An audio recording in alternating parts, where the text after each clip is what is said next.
We all love our pets, but we love to travel too. And sadly, they can't always come along for the ride. Don't stress. Trusted House Sitters connects you with verified sitters who will stay in your home and care for your pets, all in exchange for a place to stay on their travels. So, while you're off exploring, your pets get to stay safe and happy at home, right where they belong. Find a loving in-home pet sitter today at trustedhousesitters.com. Why choose a Sleep Number smart bed? Can I make my site softer? Can I make my site firmer? Can we sleep cooler? Sleep Number does that. Cools up to 8 times faster and lets you choose your ideal comfort on either side. Your Sleep Number setting. Enjoy personalized comfort for better sleep night after night. It's our Black Friday sale. Recharge this season with a bundle of cozy, soothing comfort. Now only $17.99 for our C2 mattress and base, plus free premium delivery. Prices higher in Alaska and Hawaii. Check it out at a Sleep Number store or sleepnumber.com today. The kettle's boiled, Vic. Great. Perfect timing. Just a dash of milk for me, please, mate. Here you go.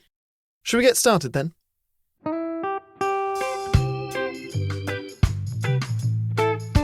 Have you ever woken up on a Sunday morning and said, I'm never drinking again, and then found yourself waving $50 at a barman by happy hour? Are you wondering why everyone else can stop at 1 while you head to a dodgy after-party with a weird bloke called Disco Dave? If so, it might be time to take a deeper look at your relationship with your reliable social crutch, alcohol. On each episode, we'll investigate our own dysfunctional dealings with booze and find out if it's possible to stop this deeply ingrained habit before things get too messy. Yep, we're going to open up a shame shed of humiliating drinking stories to help you understand why waking up from a booze coma each weekend with a kebab sticking out of your top pocket might actually be negatively impacting your health. Hamish and I are here to delve into what it's like being sober, an unwanted warts and all look into why giving up those cheeky pints or putting down those mummy wines will make you feel happier, help your anxiety and mental health, and turn you into the most sparkly, authentic version of you. Won't that mean I become boring though, Vic? Well, Hamish, we'll just have to wait and see. I'm Victoria Vanstone. I'm Hamish Adams-Cairns. And this is Sober Awkward. Right, Hamish, I was desperate to tell you about the sober retreat last week, but I held back because honestly, what happened there deserves an entire episode. Firstly, it was not like a cult. I didn't wear any white robes, I didn't chant around a fire or try to have sex with anyone, which I know is also a surprise. Not because I didn't try, by the way. Yeah. I'm shocked. I thought you would try your luck with at least one person, sort of like in the thick of a chant or a breath work or an ice bath, you'd be like, let's all have sex together. No. Anyone for a bit about your father? That's a weird saying, isn't it? Come to think of it. That's pretty old school. You're dating yourself for that. I am a bit. It was funny though, before we left, a few of the husbands back home, I think, were a bit worried that I was off to brainwash a bunch of vulnerable wives in the jungle. I mean, I did try. The only brainwashing I did though was convincing everyone that mango and sticky rice is the best food combination ever invented. But honestly, I've come away from this experience feeling completely fulfilled. Not because of the stunning resort or the waterfall or even the buffet breakfast, which we know everybody loves.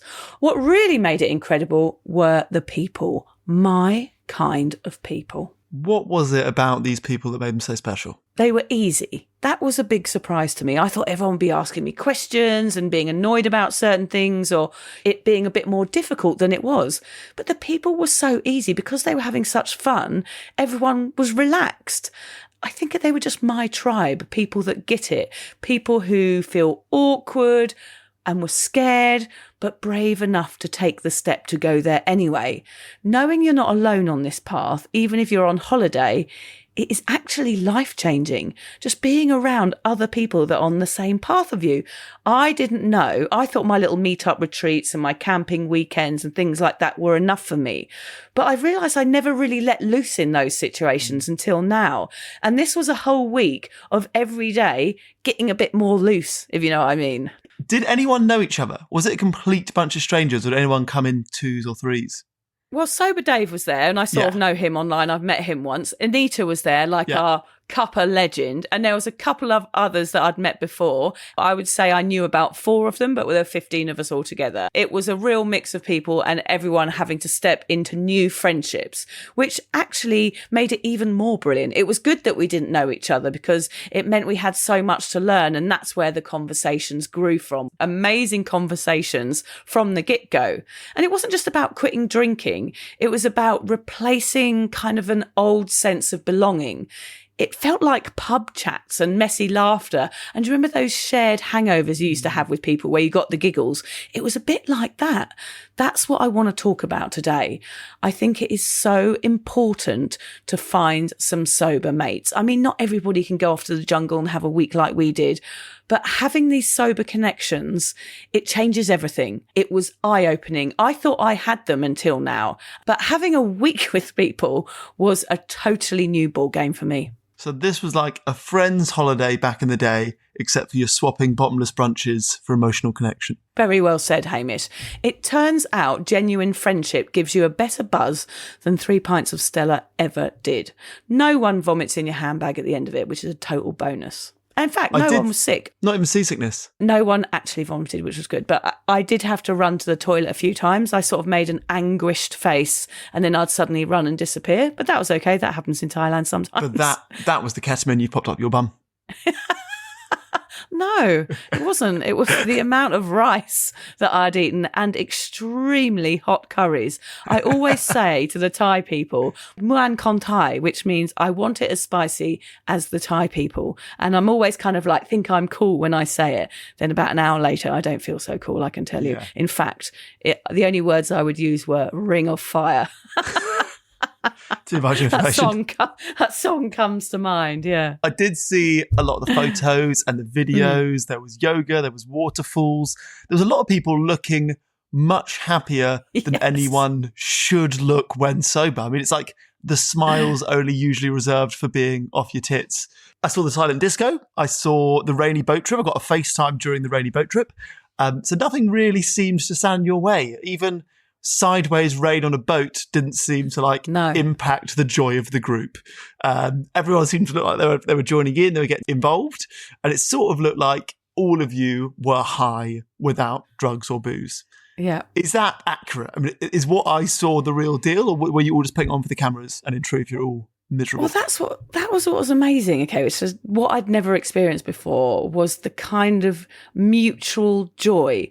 Because for the first time, all of us didn't have any preconceptions, or we didn't care what anyone thought about us. Because usually if we go out as sober people, there's other people there drinking, and you don't want to make them feel bad about talking about not drinking. And even if you're not drinking, they might mentally feel a bit weird about their own drinking.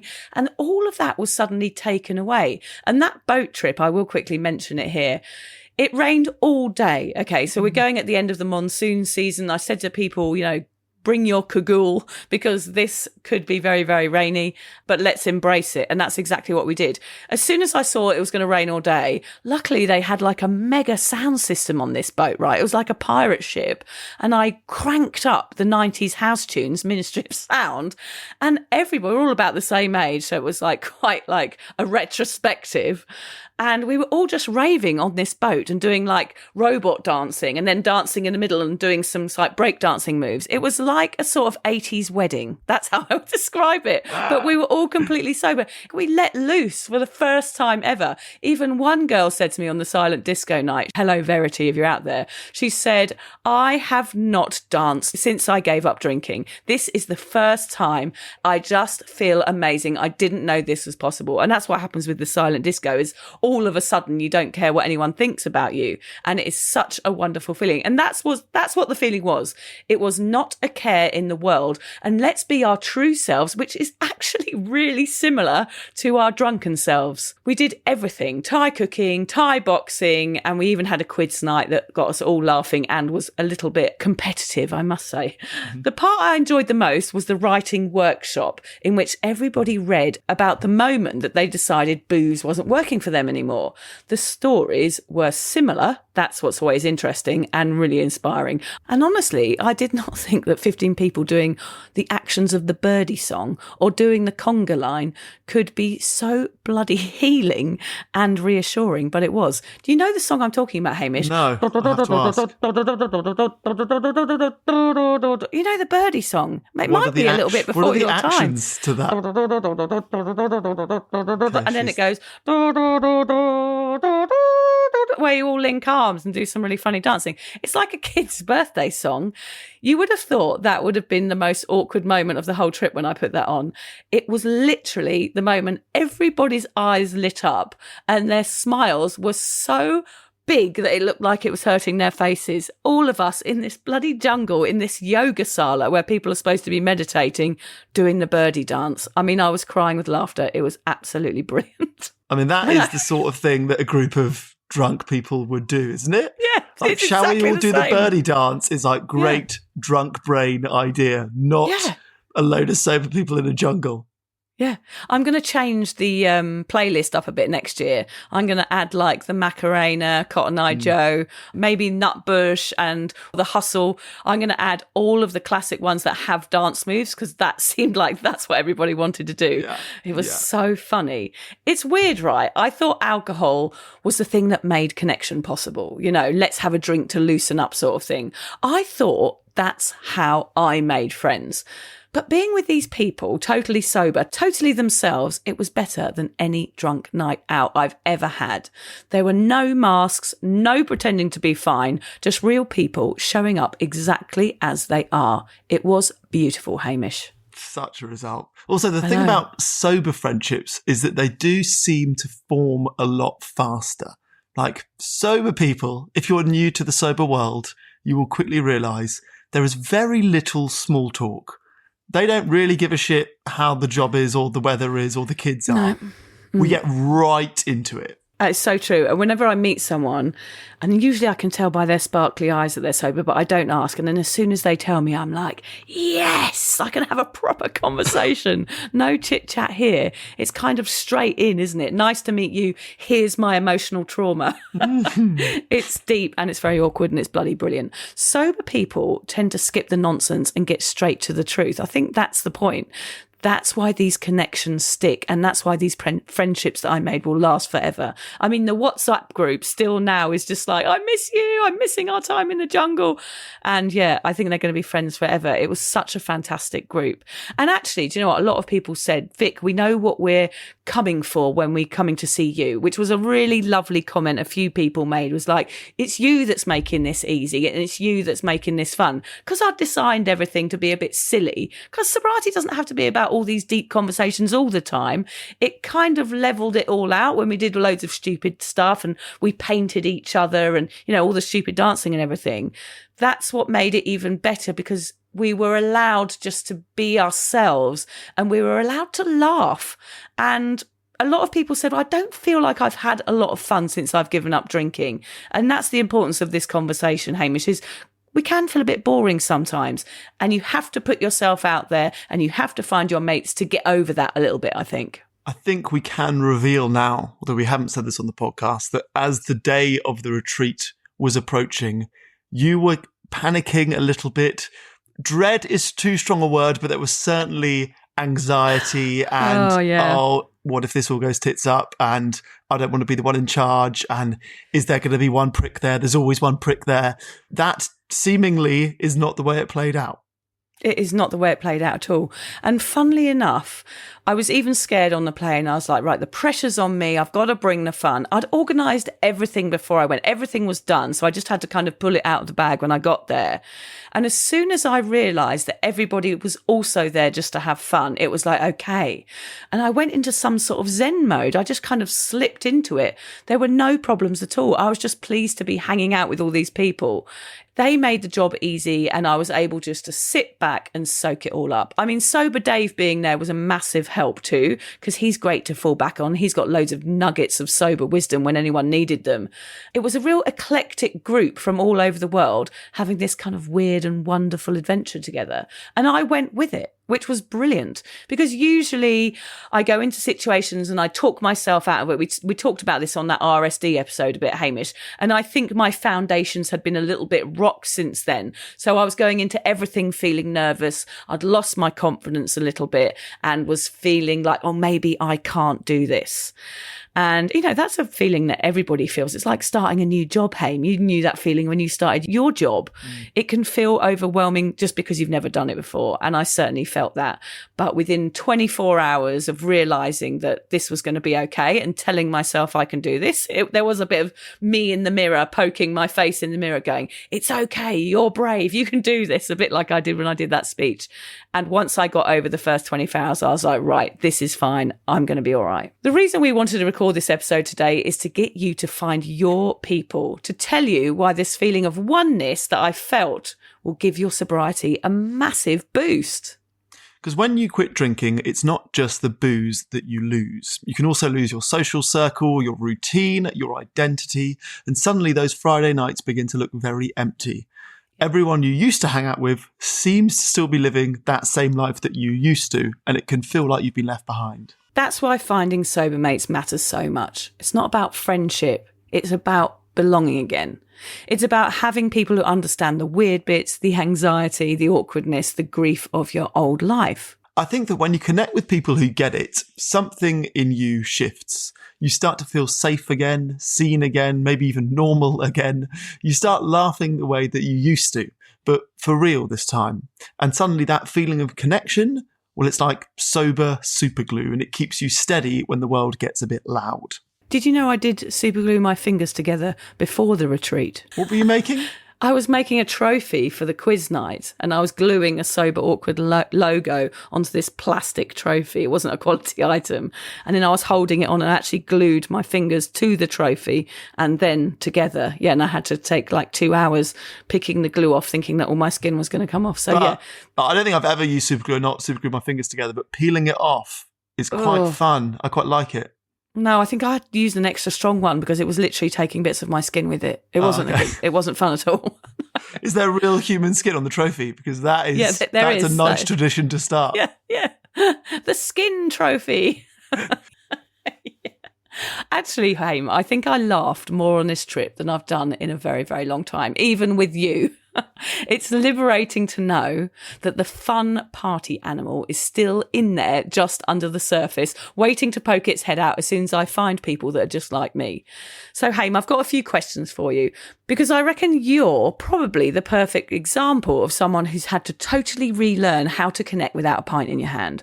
Why do you think it's harder to connect with people now that you're sober? Yes, I spent a bit of time thinking about this, and here's what I think it is. When you're the only one not drinking, it's quite easy to obviously feel otherly because you're the only person saying no to something that everyone else is saying yes to. That word otherly is excellent.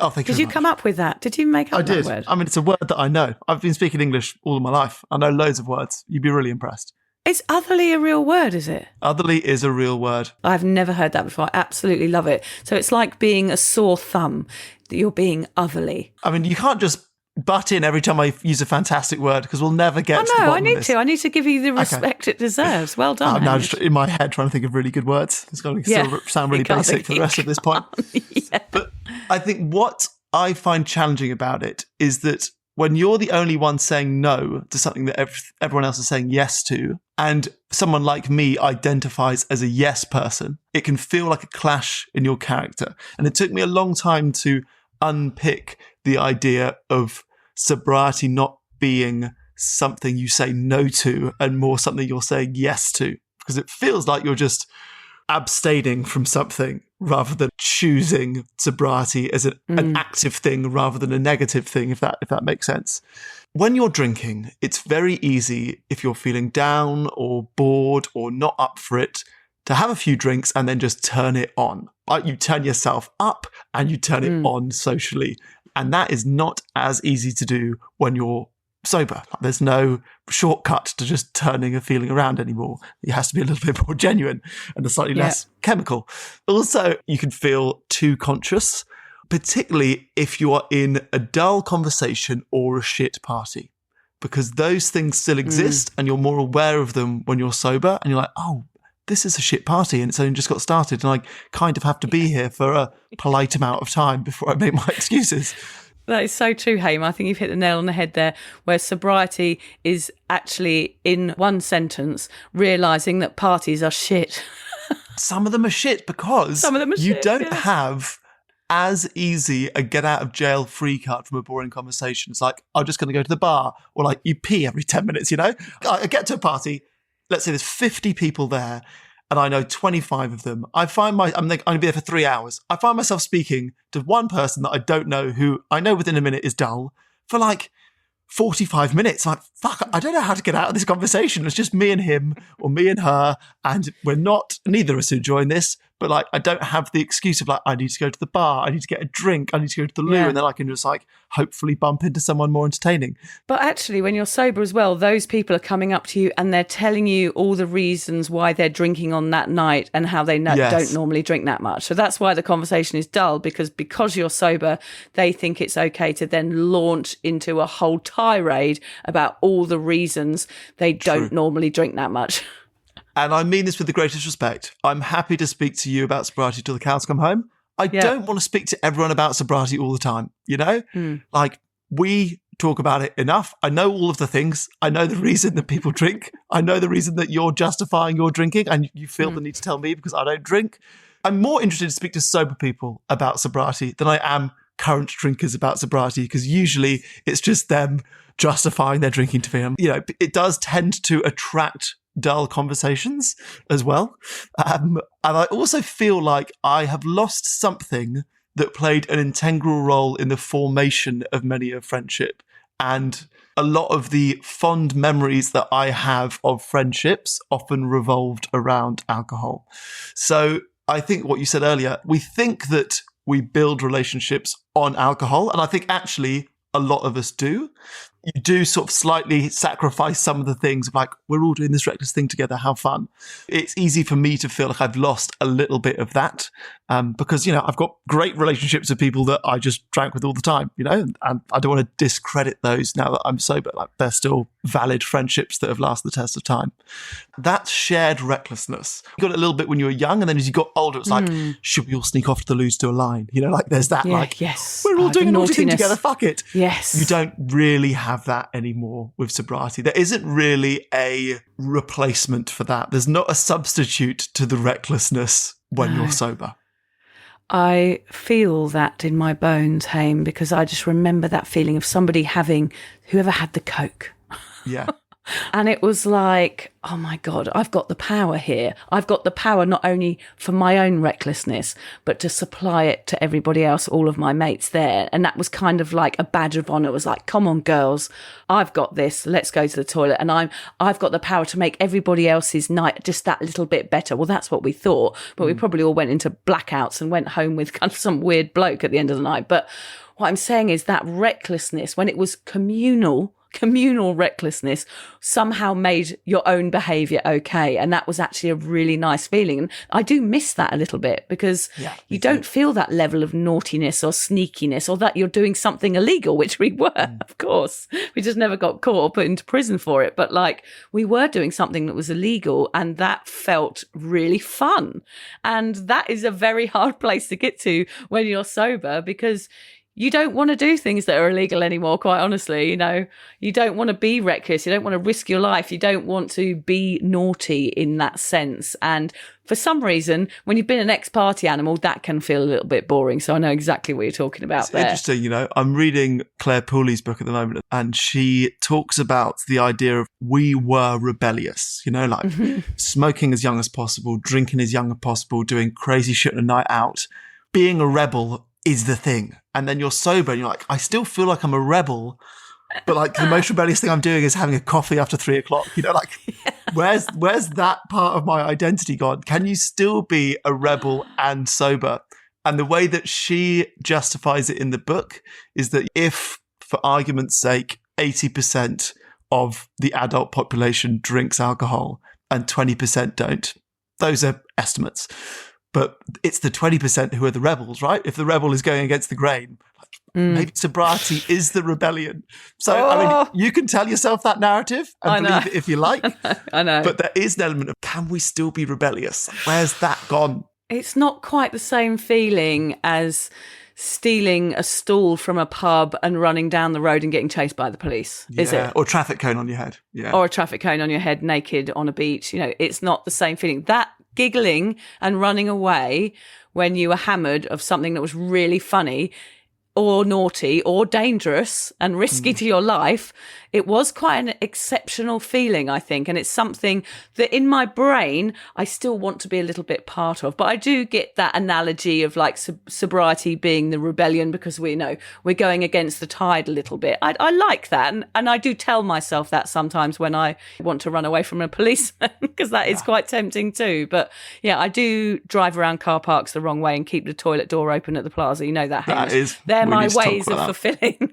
They're my ways of fulfilling my rebellious side a little bit. I mean, is there any greater joy than being drunk in a supermarket trolley, being pushed and let go down a hill? You know, that's what we're chasing in sobriety, is getting back to being in a supermarket trolley drunk at 3 a.m. That joy, that's what I'm chasing. I'm chasing that a little bit too, Hamish. And that's what this week was for me. Like, that's what it felt like. It felt like those moments. For some reason, I always remember I had a sombrero on whenever I was like going in a shopping trolley. And we used to do it in Brighton, which is really steep roads. It's hilly. So we kind of let someone go at 3 o'clock in the morning as the sun was starting to rise over the West Pier. And we'd all be on the rampage on the seafront doing all sorts of weird things. We used to steal car tyres and roll them down the roads onto the beach in the middle of the night. It was really, really dangerous. Remember that story when you randomly, 100 episodes into the podcast, you're like, I stole the car. The fuck are you talking about? You stole the car. Well, it was someone that we knew and they'd passed out and they had a Beetle and we stole the keys and rode around Brighton in it. It was really reckless, really stupid. And I'm a terrible person. What can I say? But this is what we're talking about. It's hard to be that person in my head still. I don't stop being rebellious when I gave up drinking. I don't stop the need to do something outside of the normal. I'm very much like that. And perhaps, Hamish, that's why I do this podcast. And that's why I write, because for me, that's my way of stepping back into my past and feeling rebellious again. You could tell yourself that. There's nothing more rebellious than recording a podcast encouraging sobriety to thousands of people around the world. Woohoo, radical, man. Wild. Anyway, I've shared what I feel about the challenges with connection without alcohol. Are they the same as yours? Yours different? AI had the time of my life. AI never felt this way before. From building timelines to assigning the right people and even spotting risks across dozens of projects, Monday Sidekick knows your business, thinks ahead, and takes action. One click on the star and consider it done. And I owe it all to you. Try Monday Sidekick. AI you'll love to use on Monday.com. Hey friends, it's Nikayla from the podcast Side Hustle Pro. I'm always looking for ways to keep my kids entertained without screens, and the Yoto Mini has been a total lifesaver. My kids are obsessed. Yoto is a screen-free audio player where kids just pop in a card and listen. Hours of stories, music, podcasts, and more, and no screens or ads. With hundreds of options for ages 0 to 12, it's the perfect gift they'll go back to again and again. Check it out at yotoplay.com. YOTOPLAY.com. How do you feel about it? They're so similar, really. For me, I think I'm very self-aware when I'm sober. Just generally, it's something that comes alongside it for me. I find it a little bit hard to relax when I'm out. I feel like I can hear every single word. I can almost see people's veins pumping in their neck. I'm overly aware of everything that's going on around me. I feel like I'm on another planet sometimes when everyone's drinking, for sure. I can also feel a bit of a loss because I want to connect with people, but I feel like I can't. That feeling makes me lose my voice a little bit, and I kind of become a recluse in a social situation because I know I can't stand out because I'm not going to be the wildest and the most fun, which I probably used to be. I'm really conscious not to make anyone feel bad about their drinking when I'm out. So often I have an alcohol-free beer just to look like I fit in a bit more. It's not the best. And I avoid going out a lot of the time if I know that people are going to be drunk, if I know it's going to be a party or anything like that. It was the Melbourne Cup yesterday, Haim. I was supposed to go for a drink with some friends and I just thought, I just can't be bothered to put on my act. And I know that sounds stupid, but I just want to relax and watch telly. I don't want to be like, oh, hi everyone, and what's going on? And I'm really interested in what you've got to say. And let's put a bet on the horses. And I was just like, I'm going to avoid it. I just can't be bothered. And that's probably a bad thing. Right. Yeah, I kind of agree. I just had a thought about that as I was saying it. Maybe since that week away and coming back, normally I would have gone to that Melbourne Cup thing. And this week, maybe I'm feeling like I don't need to. That's just a random thought coming in there, because normally I would have definitely have been there, and that's new for me to go, will I enjoy it? Probably not. Therefore, I'm not going to go. Yeah. So that is actually me having a boundary and going and understanding that if I'm not perhaps with my kind of people and everyone's drinking, that's not somewhere I want to be. That's not to say I don't love those people that were there. I absolutely adore them. But the other point is that sometimes maybe I push myself too far out of the comfort zone. And now I'm starting to see that I don't have to do that and can find my kind of people to socialise with instead. And that's going to be a lot easier for me. Oh, God. What's going to happen here is you're going to just become a hermit. You're like, I know how good it can be. And getting drunk at the Melbourne Cup or watching people get drunk at the Melbourne Cup is not it. The amount of TV you're going to watch and documentaries is going to go even further through the roof. More tea until your next retreat when you fill up your cup socially again and then hermit for another 11 and a half months. I mean, that sounds good. It does sound I'm good, happy to do that. That sounds amazing. Perfect. So I think we both agree that socialising is certainly easier when we were drinking. It definitely takes a bit of practice, and small talk is easier when you are drunk or tipsy. You know, it's sort of like a shortcut to confidence, or your tolerance for bullshit is much, much lower. So you just put up with it. Or there could be something else going on, which is that we've been so conditioned to thinking that socialising has to include alcohol that we take it for granted. Yeah. Yeah, I'm not sure. I think being so damn present all the time is a lot. But definitely agree that it's so normalised to socialise and have a drink in hand that without one you feel like the odd one out. The otherly, is that what you called it? Yes, otherly. Otherly, yes, that you feel otherly. Basically a bit of a freak. I certainly feel like a little bit of a freak when I'm out unless I'm with loads of sober people. Yeah. You? No, I think me too. Yeah, absolutely. I do think it's that thing that we've spoken about in the past of giving alcohol a little bit too much credit for the good times that we have. Did it actually make me more confident and less self-conscious? I think at times, of course, certainly when you start drinking and you're that awkward age when you're a young teenager and very conscious of every single thing. But, you know, I'm someone that runs marathons in a mankini sober. Like, I don't really need alcohol to give me confidence or to give me less self-consciousness. I've got those things in buckets anyway, and alcohol does not get the credit for that. I think there is a level of social conditioning at play here where we don't really ever question the presence of alcohol at social gatherings. If you ask probably 100% of people what makes a good party, you know, like you're organising a wedding, what are the key things? People will say the booze, the food, the music, right? That's the people. That's kind of it. But the booze is certainly on that list for 99% of the population that are creating a good time at a party. So I think we have never really questioned that, or we've like very few of us have ever even hosted a party without alcohol, which is actually an episode that I'm going to write, which is like, how do we still host once we're sober? Because I think a lot of, like we said earlier, we're rebels. We are the bringer of fun. We are like the people that want to pull people together and make a good time. Yeah. And then we go sober and like, oh, can I still be that host character if alcohol's not present? Yeah, I can't wait for that episode, Haim, because you remember that party I had when I'd hired a band, and I was said to everybody before they came, bring your own booze. I'm happy for you to drink there. They all know what I do, obviously, as my job. And everybody arrived that normally drank out of respect, I think, which was very lovely of them all, didn't drink. And for those people who are drinkers, that's just not a normal thing to do. And therefore, they're not really enjoying themselves because they're thinking, well, I really need to have a drink to socialise and to get over this social awkwardness. And everybody left before the band had even finished. So I really would love you to write that episode, because I didn't really know what the right thing to do was. I was telling people to drink, even though probably it would have been nicer for me if they hadn't, and they didn't. But then the fact that they didn't meant that the party didn't go that well. Yeah. I mean, they left early, which is a win for us. Yes, actually, we stayed on and partied all night. Well, until about 10. we did pay for an extra hour. We did pay for an extra hour. We did, just for us. For the few that were still there. Yeah, it was basically you, me and my sister dancing on the stage to some stupid music. It was great, though. I think for many of us, drinking was our social crutch, propping up our personalities, filling silences, making us funny, brave and chatty. Take it away and you suddenly feel exposed and raw. Like, who am I even without this?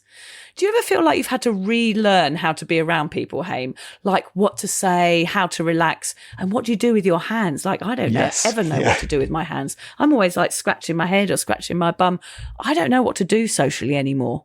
Interesting question. So I think it hasn't so much been about relearning the way to be around people without alcohol for me. It's about being able to accept that sometimes I can feel awkward or even bored at social events. Because I think when I was drinking, neither of those feelings cropped up too often. You know, like you can very easily drink your way through awkwardness or boredom at a party.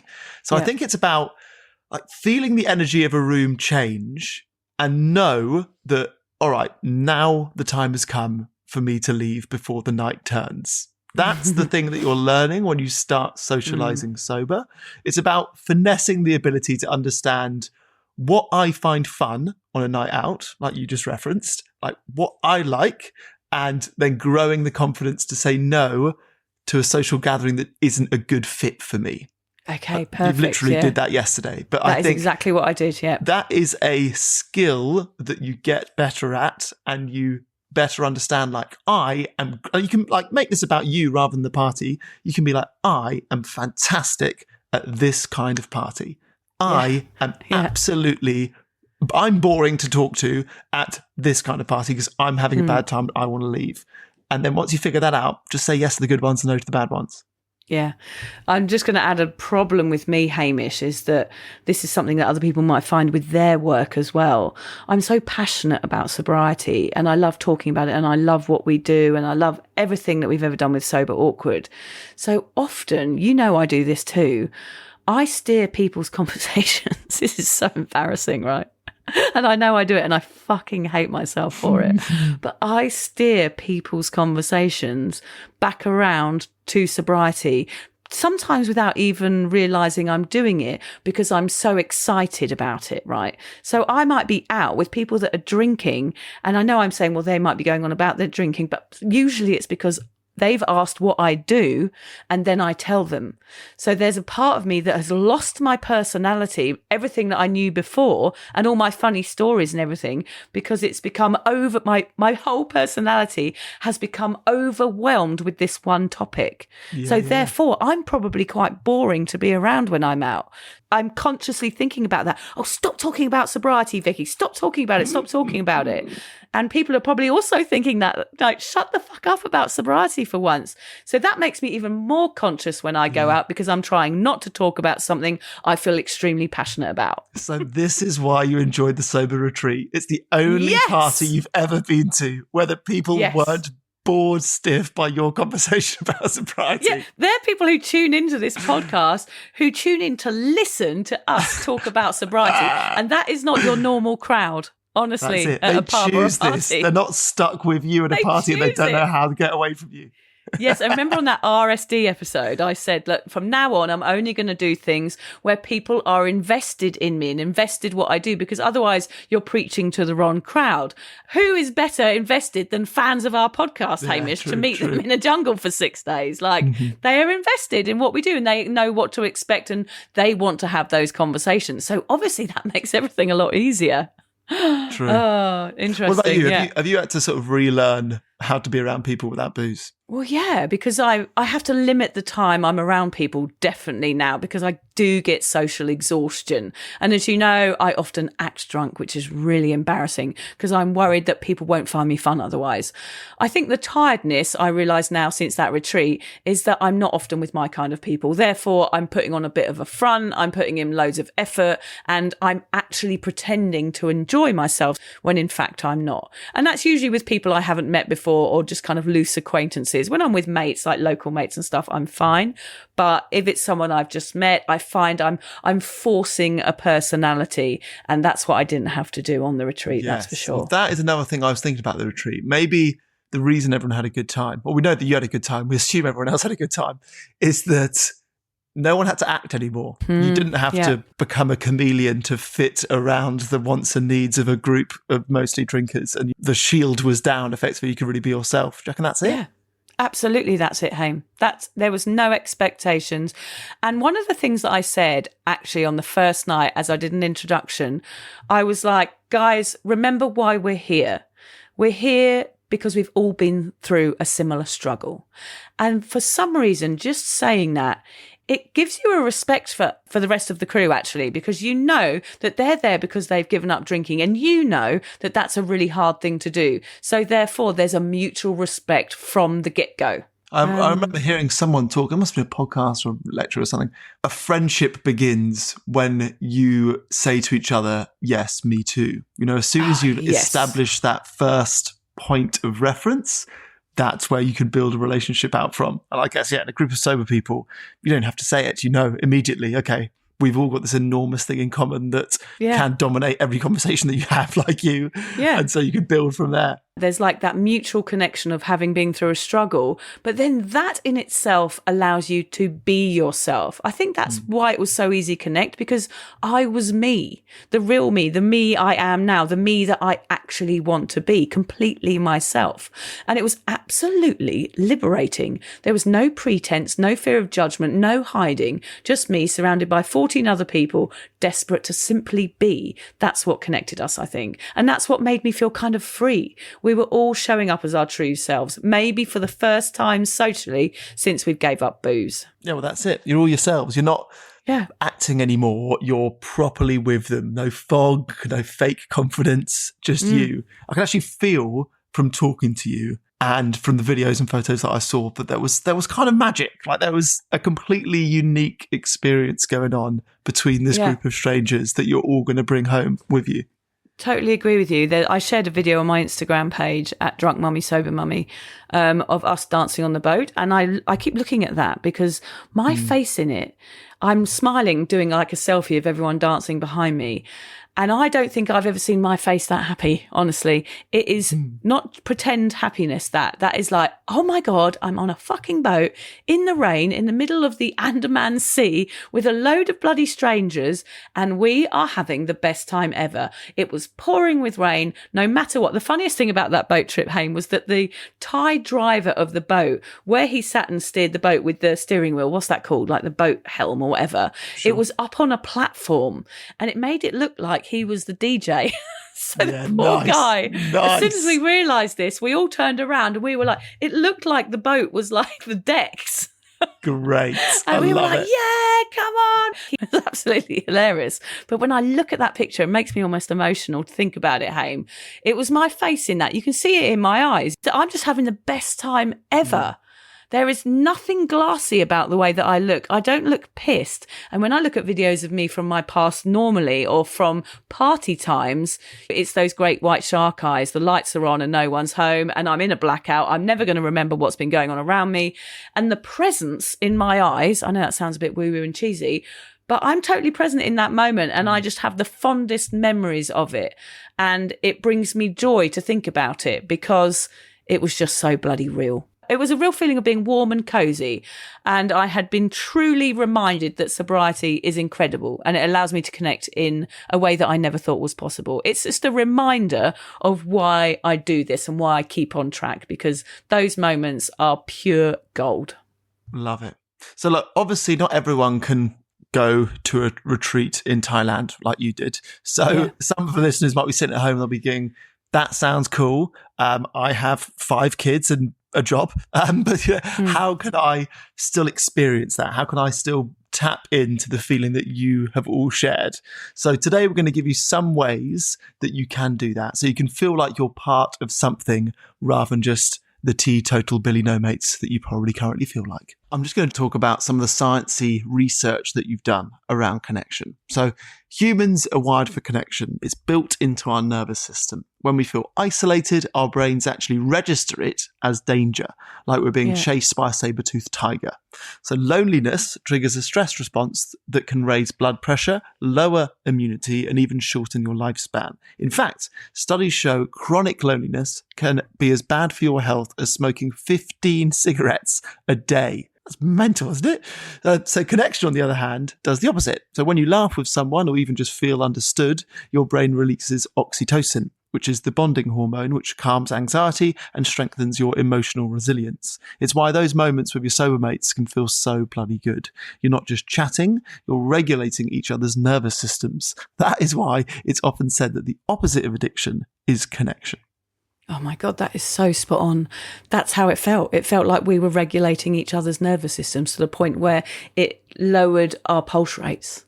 That's exactly how I felt. I went from feeling generally anxious to my pulse slowing because I was content. That is really, really good information, Haim. It makes total sense. The positive retreat interactions made me feel happy inside, that's for sure. Just hearing one of them say, that happened to me, felt great. It's like a reassurance that you don't get from drinky, pissy mates. Us funny humans seem to thrive when we're seen and heard. That's why finding your sober tribe feels like good medicine. Okay, so let's work it out. Apart from it feeling cozy, why is having sober mates and even going on holiday with them, if you can, such an essential part of sobriety? Well, I think, Haim, they just get it. You don't have to explain why you're not drinking or why you're drinking orange squash or why hangovers make you cry. They just nod. They've been there too. Sure. There's also no pressure. There's no peer pressure. No one's trying to twist your arm into having a line or having a beer because everyone else is doing it. So it is that sort of drama-free friendship. And as we said, you can be your real self. No pretending to be the fun drunk or the chilled drinker. You can show up as the glorious, awkward, fizzy water drinking version of you, and that's totally okay. They'll also help you stay accountable. That's why we always say try and bring a sober mate to a party, even if it's just the two of you. When you're tempted, they can remind you why you started, sometimes with kindness, sometimes with blunt force. Yeah. You'll actually remember the deep conversations. You'll laugh until you cry, share the deep stuff, and then accidentally recall it all the next morning. It's a revolutionary concept, isn't it? Remembering. You'd think it'd be such a simple thing to do, but often I never remembered anything. They'll also replace the pub with better things like beach walks, breakfast dates, karaoke without vomiting, wild swimming.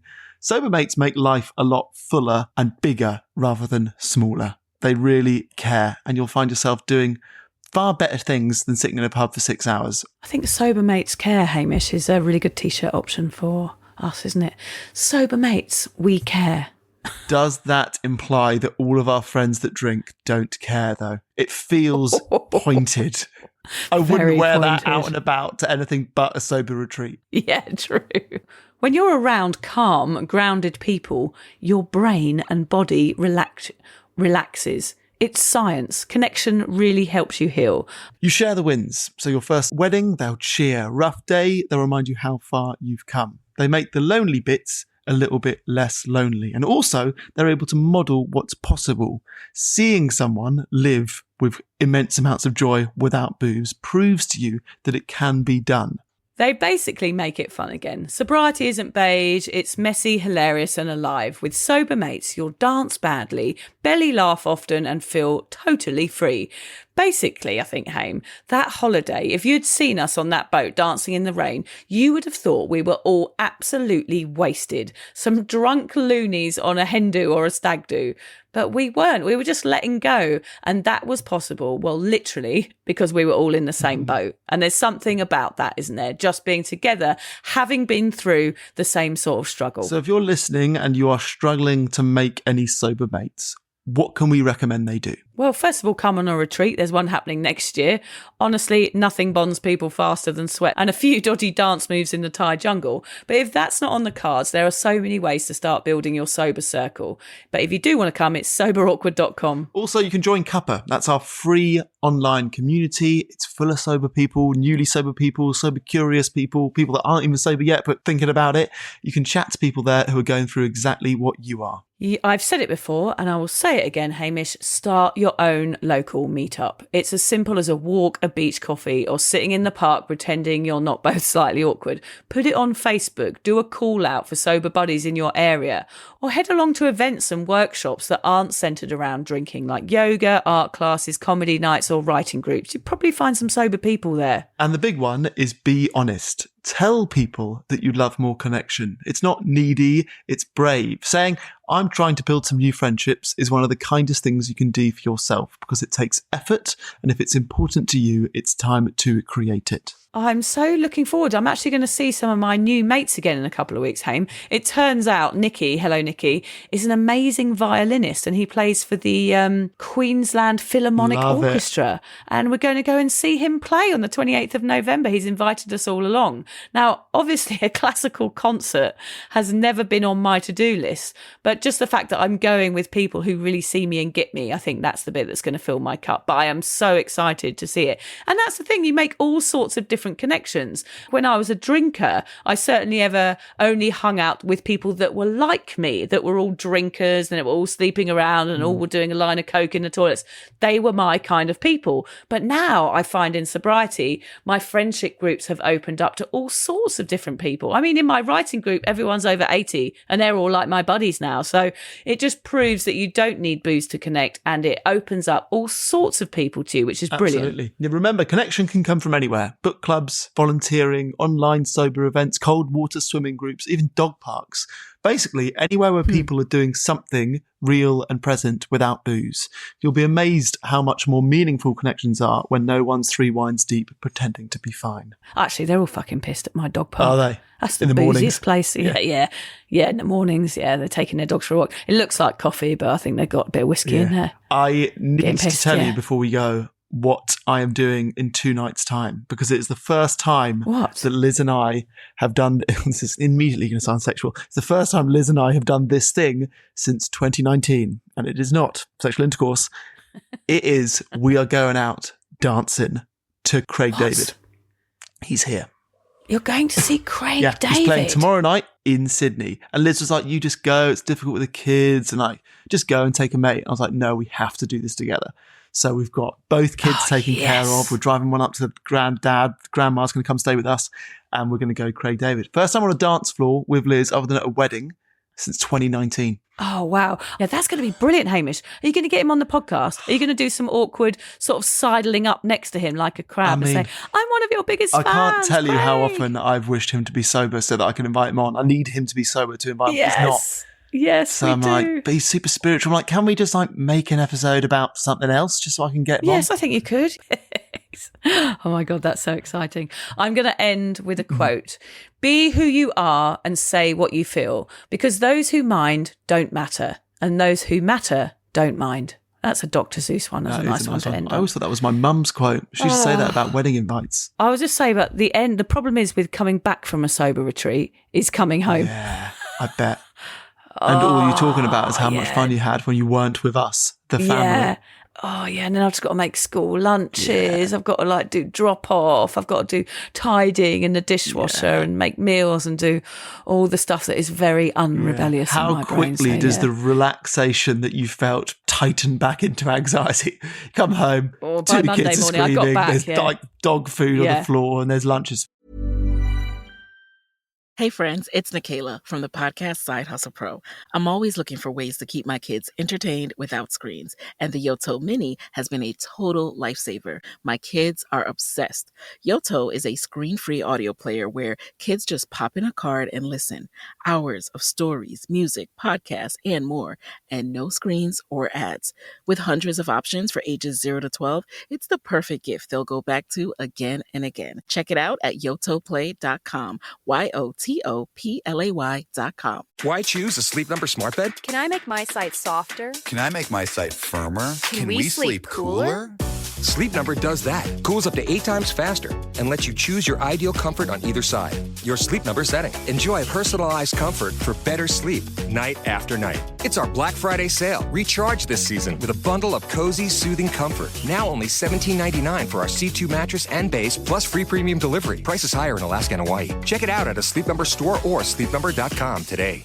Hi, this is Joe from Vanta. In today's digital world, compliance regulations are changing constantly, and earning customer trust has never mattered more. Vanta helps companies get compliant fast and stay secure with the most advanced AI, automation, and continuous monitoring out there. So whether you're a startup going for your first SOC 2 or ISO 27001, or a growing enterprise managing vendor risk, Vanta makes it quick, easy, and scalable. And I'm not just saying that because I work here. Get started at Vanta.com. Shit, we're back. I actually booted a wall in frustration yesterday. Really? Nice. Yeah, I actually think I might have broken one of my toes. It's all black this morning. Don't be like me. I'm mental. That really is the important message to leave you all with today. Don't be like Vic. If you're questioning your relationship with booze, you're struggling to moderate, or your hangovers are causing anxiety, it might be time to reach out for some support. Yeah, just talk to a mate about how you're feeling, contact a local doctor, find an AA or sobriety group. Vic's got one. Yeah, just head to www.cuppa.community. Remember, if you're questioning yourself, it might be time to seek support. Even though this journey can be awkward, it is definitely worth it. And if you've enjoyed the Sober Awkward podcast, don't forget to review it, rate it, and share it with your mates. Do they have to share it with their mates? Yeah, of course they do. I'm not doing this for nothing, Hamish. Bloody hell. How do they share it? I don't know, just write it on the document.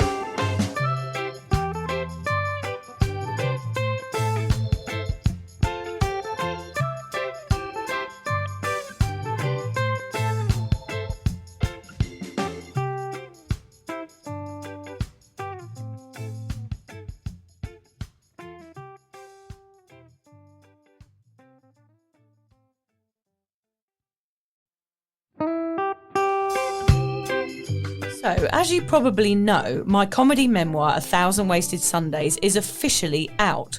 All my magnificent fuck-uppery in one awkward hit. If you'd like to get your hands on a copy, it's now available from all good bookstores. We always say all good bookstores, don't we? Yeah. Are there bad bookstores? No, it's probably ones with moody sellers. Oh yeah, really Yeah. depressed librarian folk. Yes, Okay, yeah. So there are probably some, but we're only storing it in the good ones. It's only made it into the goodies. You can also get it from all good online retailers. The print version and ebook are out now, and the audiobook will be available in March. I've been writing my memoir for 5 years. It will make you laugh, cry and cringe, and hopefully inspire a few people to reconsider their relationship with booze. If you love the podcast, then I think you'll love the book, even if I do say so myself. Hamish has read it. What did you think? I feel like I know a little bit too much about you now, to be honest, Vic. Look, I really loved it. It was hilarious and surprisingly moving, but I feel like I've seen you naked in a literary sense. Yeah. Does that make sense? Yeah, that's worrying. Yeah. From an emotional point of view, seriously, it wobbled my teeny weeny wooden heart, Vic. Okay. My teeny little wooden heart. Well, his teeny little, his wooden heart is broken. Anyway, so if you do manage to get your filthy mitts on a copy, please do me a favour and head to goodreads.com and give me a review. Doing that will help me get it out there to those that need a bit of sober support. So there you have it. My story, unwanted warts and all. Come and get awkward with me. Not to be too demanding or anything, but seriously, go and buy it Yeah, now. go and buy it right now. Yeah, don't just tell your friends, buy it, and then buy your friends one or two. Yeah, don't give them a copy, buy it. Yeah. And you know what? Don't be careful where you store it. If you lose it, you can always buy another 5. Buy another one. Yeah.